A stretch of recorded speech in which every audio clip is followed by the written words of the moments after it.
আমাদের বর্তমান নেতা ডক্টর ইউনূস, উনি সব রাজনৈতিক নেতৃবৃন্দদেরকে ডেকেছেন একটা ইস্যুকে কেন্দ্র করে। তার মানে গোটা বাংলাদেশ এক হয়ে গিয়েছে।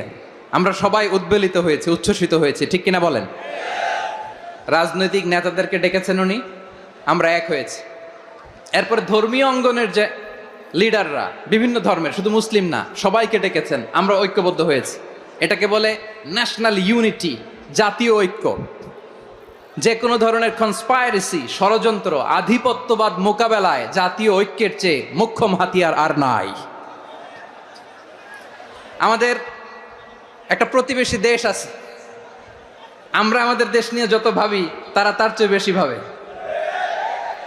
কথা বুঝতেছেন না? আরো ভেঙে বলতে হবে।